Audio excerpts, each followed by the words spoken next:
Shalom, terima kasih untuk kesempatannya saya boleh sharing lagi.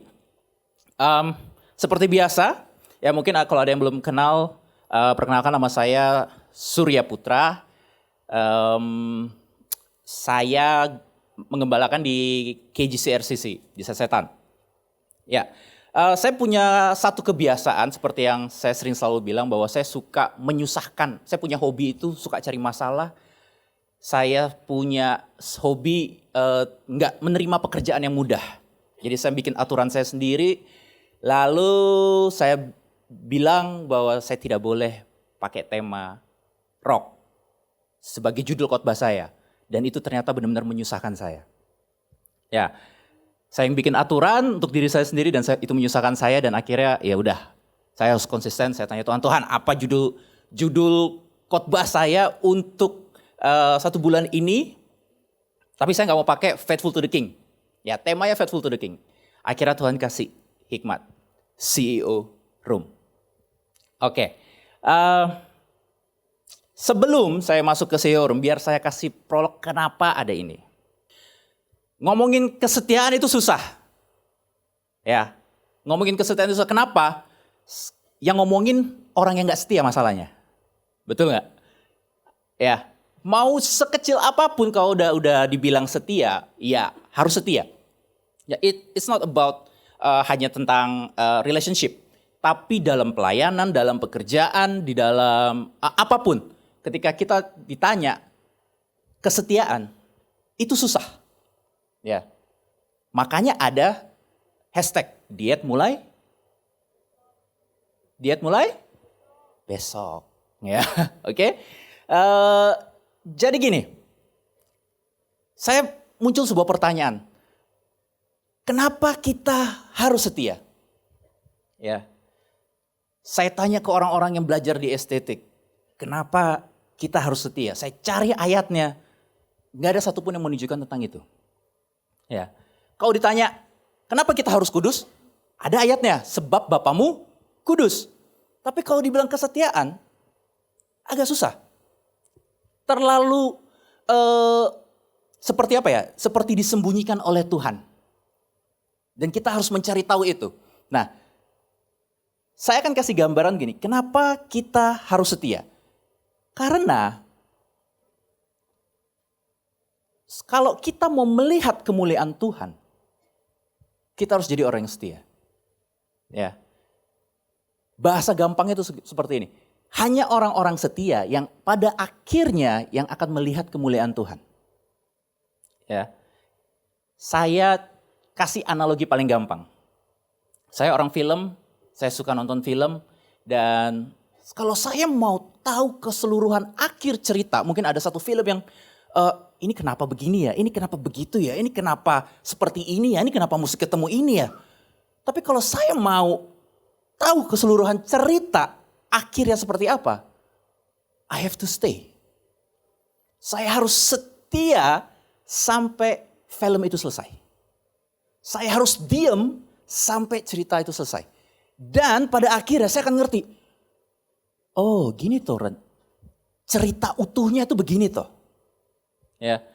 Jadi ketika pertanyaan ini muncul sama saya, ya pada akhirnya kenapa kita harus setia? Kalau kita mau melihat rancangan besarnya apa yang Tuhan mau berikan dalam kehidupan kita, Anda harus setia. Kalau belum indah, belum ending. Kenapa? Karena rancangan Tuhan adalah rancangan yang membawa damai sejahtera. Jadi, kenapa kita harus setia? Karena Anda harus melihat kemuliaan Tuhan. Amin. Ada yang gak mau melihat kemuliaan Tuhan? Ada?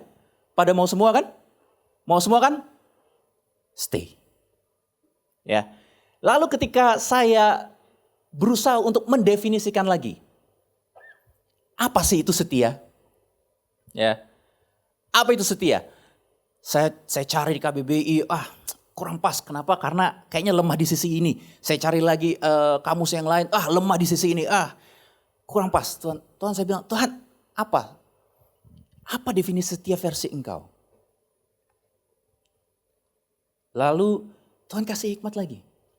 Setia itu adalah ada kata start, nggak ada kata finish. Ya. Ketika saya bilang sama istri saya pada waktu nikah, yes, I do. Saya sudah start. Saya hilangkan kata finish. Kenapa? Kata finish itu membuat kita, kayaknya sampai sini deh. Kayaknya umur sekian deh. Kayak memberi batasan. Karena apa? Kita tidak pernah tahu apa yang bakal Tuhan lakukan. Bahkan istilahnya seberapa lama. Ya.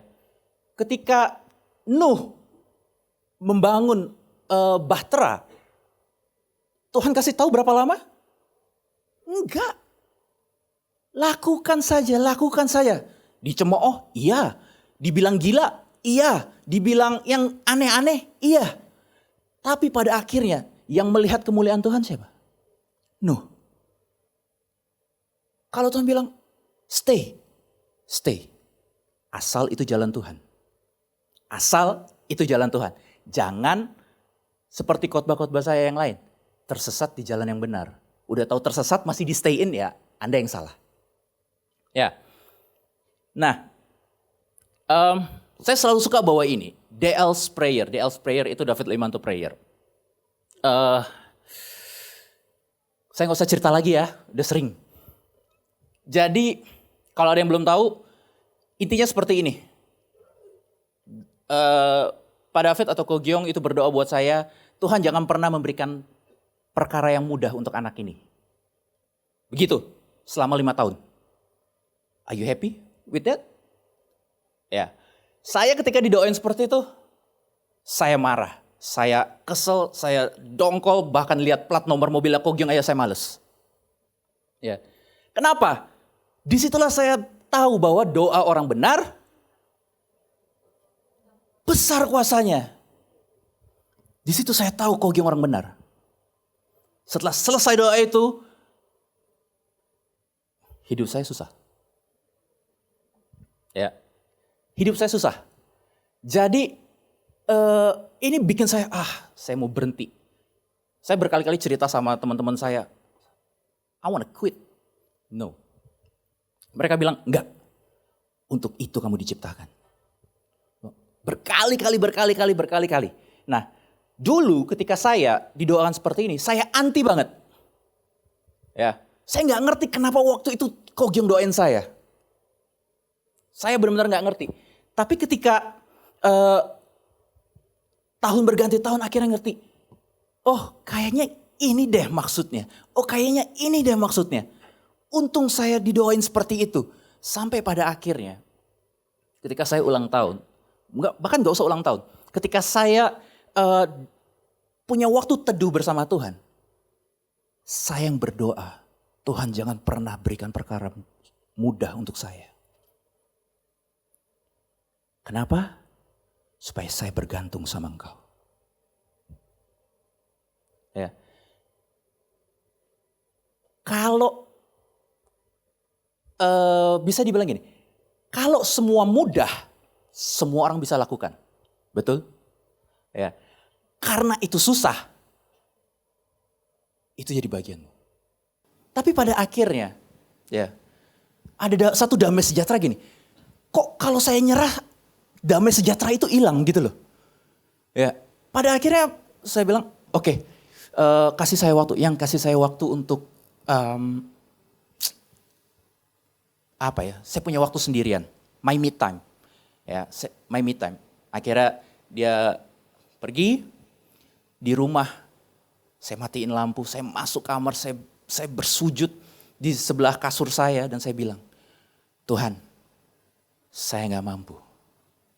Saya perlu hikmat daripada Engkau.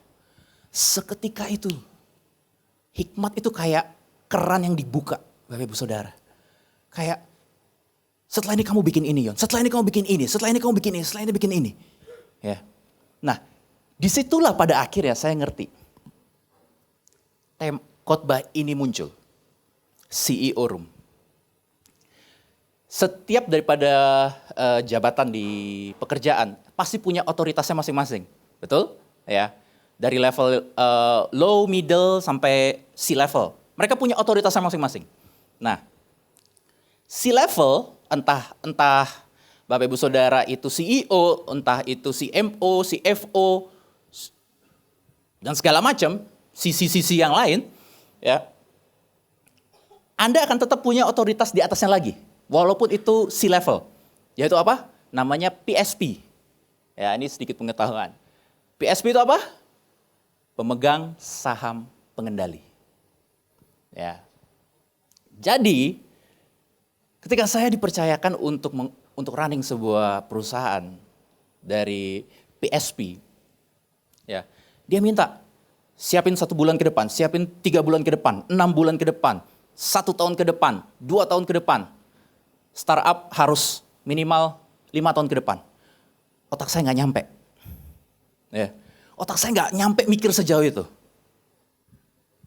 Tapi semakin saya punya planning, saya punya program untuk running perusahaan saya harus sering masuk ke ruangan CEO saya. Kenapa? Saya harus tanya, Pak, ini planning saya sudah sesuai dengan isi hati Bapak, sudah sesuai dengan program Bapak apa belum, sudah sesuai dengan apa yang Bapak harapkan. Ada yang perlu dievaluasi, ada yang perlu dikoreksi, ada yang perlu diapain lagi Pak. Ini gini. Oke, selesai, keluar. Besok saya akan datang lagi. Makanya saya selalu bilang sama anak-anak di kantor. Jam 9 sampai jam 11, jangan ganggu saya. Saya harus masuk CEO room. Kenapa? Itu adalah waktu saya untuk mendapatkan isi hatinya. Itu adalah waktu saya untuk mendapatkan pikirannya dia. Supaya apa? Apapun yang saya kerjakan keluar daripada CEO room, saya punya backup. Ketika nanti ada masalah, kita sudah sepakat. Ini keputusan kita, bukan keputusanmu. Saya pasti akan backup. Jadi itulah yang pada akhirnya membuat saya, semakin hari, semakin saya mau program kehidupan saya berhasil, ya, sukses. Saya nggak bilang gampang, ya, berhasil. Anda harus sering masuk CEO room. Anda harus masuk ke dalam otoritas tertinggi dalam kehidupan Anda. Dan Anda harus tanya. Kalau enggak, kalau kenapa-napa dalam kehidupan Bapak Ibu Saudara, mau enggak Tuhan bilang kayak gini? Tuhan, saya punya masalah kayak gini. Contoh paling gampang, saya minta maaf kalau ada yang tersinggung. Ya, it's okay. Ada beberapa orang nawarin, ayo masuk Bitcoin, anjlok. Ya kan? Habis itu, aduh pusing tanya Tuhan gimana? Kalau Tuhan jawab, nah kan? Ayo, gimana? Nah kan? Jadi jangan sampai apa yang kita kerjakan itu ngelawan esensi daripada isi hatinya Tuhan. Ya. Berdosa tidak, tapi apakah itu yang Tuhan mau? Ya. Jadi gini, finding and finishing God's purpose itu adalah 2 hal yang berbeda. Mungkin bagi teman-teman, bagi Bapak Ibu Saudara yang sudah tahu finding God's purpose, simple. Ya, yang belum tahu, saya kasih tahu caranya hari ini. Nih, menemukan tujuan ilahi, Anda hanya cuma perlu ketemu sama Tuhan. Ya, saya mau tahu isi hatinya Kohendra, saya harus datang ke Kohendra. Tanya. Oke. Setelah saya keluar dari ruangan Kohendra, ya, saya akan ngelakuin apa yang jadi isi hatinya kan. Contoh, Yon, beliin saya ini dong, ini, saya suka ini. Gak nemu saya balik lagi. Kok kayaknya gak nemu deh, gini deh. Saya harus lebih banyak discuss sama dia. Jadi, menemukan tujuan ilahi, kamu hanya perlu bertemu dengan Tuhan. Tapi menyelesaikan tujuan ilahi, kamu harus intens ketemu sama Tuhan. Kenapa? Menyelesaikan tujuan ilahi itu gak gampang Bapak Ibu Saudara. Ada yang bilang gampang, saya mau belajar. Sepakat kita semua bilang susah? Susah kan? Susah kan? Jadi Anda harus sering ketemu sama Tuhan. Tanya, Tuhan saya menghadapi kendala seperti ini. Tuhan saya punya masalah seperti ini, gimana jalan keluarnya? Ketika saya balik lagi ke cerita yang 2 minggu saya jadi samsak. Saya bilang, kok lemah sekali saya pengen give up cuman gara-gara masalah ini. Karena gini Bapak Ibu Saudara, semua masalah yang terjadi dalam kehidupan kita, challenge yang ada dalam di depan mata kita, Tuhan sudah tahu solusinya seperti apa. Tinggal Anda perlu niat ketemu, cari wajahnya, cari isi hatinya. Sudah tahu. Di situ bilang, kok kayaknya saya cemen sekali mau berhenti cuma gara-gara kasus seperti ini. Kenapa banyak orang Kristen give up, nggak setia sampai akhir? Karena dia pakai caranya sendiri. Ya. Kalau pakai caranya Tuhan, Anda akan berjalan dari satu kemuliaan kepada kemuliaan lain. Noleh ke belakang, ngelihat apa yang sudah saya kerjakan kemarin. Wow, ada pujian dari hati saya yang bilang, how great is our God. Kalau saya berhenti, saya nggak akan pernah lihat kemuliaan itu. Dan begitu juga dengan Bapak Ibu Saudara. Kalau Bapak Ibu Saudara berhenti, Bapak Ibu Saudara gak akan pernah lihat kemuliaan itu. Dan orang lain yang akan menikmatinya. Ya. Saya ambil kasus Martha dan Maria. Ketika faithful to the king, saya masuk CEO room. Ya, saya udah bilang sama anak-anak, jangan pernah ganggu saya. Mau ada tamu, tunggu. Mau ada telepon, saya gak bawa telepon. Kenapa? Saya pengen keep my attention directed. Mau ada telepon dari mana, jangan kasih. Ya, sampai saya selesai keluar dari CEO room, baru. Inilah apa yang terjadi sama Martha dan Maria. Jangan sampai kita kehilangan esensinya cuman gara-gara sibuk dengan apa yang menjadi plan-plan kita. Ya. Kenapa? Plan-plan yang sudah kita rencanakan, kalau Tuhan gak izinkan, mau itu sebagus apapun, gak jadi Bapak Ibu Saudara. Ya, gak jadi. Dalam Lukas 10 ayat 38-42, tetapi Tuhan menjawab, Martha, Martha, engkau khawatir dan menyusahkan diri. Ini saya ganti. Gideon, engkau khawatir dan menyusahkan diri dengan banyak perkara. Tetapi hanya satu saja yang perlu. Ya, kamu harusnya telah memilih bagian terbaik yang tidak akan diambil daripadanya. Apa? Isi hatinya Tuhan. Satu kali saya pernah ikut first aid training. Ya, first aid training tentang pertolongan pertama untuk mereka yang gagal nafas. Itu training itu harus ngasih dekompresi jantung. Gitu. Ya kan? Nah, latihannya itu adalah sama seperti dengan manikin yang 90% menyerupai manusia. Ada yang pernah first aid training seperti itu? Ya. Seru. Ya, seru. Kenapa? Karena saya matahin rusuk orang. Ya. Jadi karena dia 90% menyerupai manusia, kalau itu kekencengan, ada bunyinya, krek, patah. Dan itu saya lakukan. Jadi lebih baik saya coba, makanya ikutin aja, seru kalau ada kesempatan. Nah, ketika saya mematahkan tulang rusuk itu, saya krek, saya bilang sama trainer, ini gimana patah? Enggak apa-apa. Yakin? Iya. Tulang bisa disambung. Tapi nyawa enggak. Lakukan saja. Itu yang terjadi ketika kita mungkin memusingkan dengan perkara-perkara di dunia ini. Aduh, mungkin dalam kasus Martha dan Maria tentang pelayanan. Aduh, nggak ada SL. Aduh, nggak ada fotografer, pusing. Nggak ada pengkhotbah, pusing. Emang Tuhan nggak bisa hadir? Nggak ada pemain drum, Tuhan nggak bisa hadir. Saya bilang sama anak-anak di KGC, jangan pernah kehilangan esensinya. Bahkan kalau bisa, ya saya challenge anak-anak di KGC. Pengkhotbah itu bikin minder dengan pujian kalian. Kayaknya gak perlu deh ada pengkhotbah.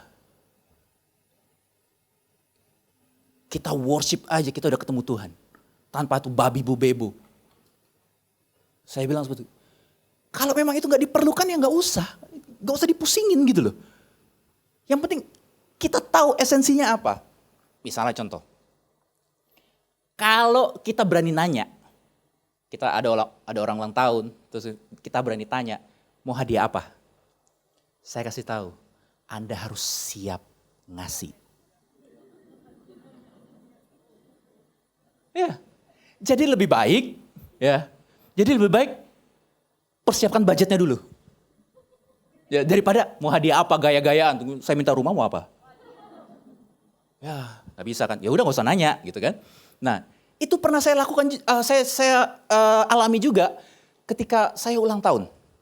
Ya, ketika saya ulang tahun, mama saya nanya mau hadiah apa? Waktu saya lagi pusing nyari batik. Ya, saya lagi pusing nyari batik. Oh susah sekali nyari batik apa yang saya mau. Tiba-tiba mama saya hilang, datang nyampe. Terus mama saya, ini hadiah buat kamu dengan bangganya, lalalalalalala gitu kan. Saya buka old school Bapak Ibu Saudara. Batik warna Tosca, saya masih ingat. Ya, batik warna Tosca. Dan saya tanya, Mah kenapa beli ini? Saya masih baik ya. Karena mama suka. Ada yang aneh. Ya, ada yang aneh. Jadi kalau kita mau melayani seseorang, Anda harus tahu the desire. Ya, siapa yang Anda layani, Anda harus benar-benar paham. Ya. Kalau misalnya saya mau kasih hadiah ke Hendra, misalnya ke Hendra suka sepatu. Wah, pakai Nike, saya kasihnya Ando. Nah, ya, niat kasih gak sih? Gitu kan? Nah, itu yang harus kita pahami. Supaya apa? Kita mengenal isi hati yang terdalam daripada siapa yang kita layani. Jangan sampai kita layani asal-asalan. Saya cepat aja. Nah, terakhir, boleh saya minta waktu ya? Semper Fidelis. Artinya itu always faithful. Tapi kalau Bapak Ibu Saudara tahu, Semper Fidelis itu adalah satu kata yang dimiliki oleh Navy SEAL sebagai moto mereka. Ya, artinya always faithful. Tapi tahu nggak ceritanya? Ceritanya itu seperti ini. Ketika mereka mendaftar sebagai Navy SEAL, mereka akan dikasih tahu. Ini moto kita, Semper Fidelis. Oke. Ceritanya adalah gini. Ketika mereka daftar jadi Navy SEAL. Dan mereka ditugaskan dalam sebuah misi. Dan mereka ketangkep. Tahu nggak? Bahwa negara tidak akan pernah mengakui pasukan itu adalah milik mereka. Ya. Kenapa? Menghindari perang diplomatik. Makanya ketika mereka ditugas dalam misi, kalungnya langsung diambil. Kalau mereka nggak bisa balik ngambil ke administrasi, artinya mereka mati. Dan mereka akan disiksa ketika mereka ditangkap. Dipukulin, dicabut kukunya, mungkin dicongkel matanya, mungkin dijambak. Ya kan? Supaya apa? Ayo kasih tahu misimu apa. Kenapa kamu dikirim ke sini? No, I have to faithful. Semper Fidelis, mereka kan cuma jawab itu, Semper Fidelis. Ya, udah ada yang pernah dicongkel matanya? Belum ya? Nah, jadi itulah yang harus dipahami bahwa kalau kita bilang mau faithful, ya, Tuhan tidak melakukan itu seperti negara yang memiliki ini. Dia tetap setia sekalipun Anda yang bikin masalah. Ya. Jadi kalau pasukan khusus bisa dengan negara yang melakukan itu, masa kita anak Tuhan yang istilahnya gini, yang Tuhan itu tetap setia dengan segala perbuatan tangannya, Anda gak bisa setia?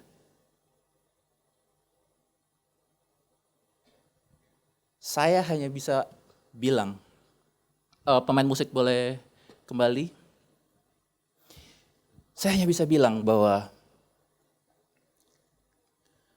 ketika Anda ingin belajar setia, Anda tidak akan pernah bisa dengan kekuatan Anda sendiri. Harus sering-sering masuk CEO room. Ya. harus sering tanya, harus sering tukar pikiran, dan harus ngerti benar-benar apa yang jadi isi hatinya.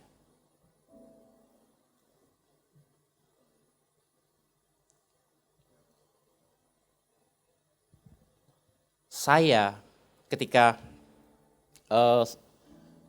bilang saya mau setia, saya sudah hilangkan konsep finish di depan saya. Dan saya harap itu juga bisa terjadi dalam kehidupan Bapak Ibu Saudara. Supaya apa? Anda melihat kemuliaan Tuhan. Mari kita berdoa.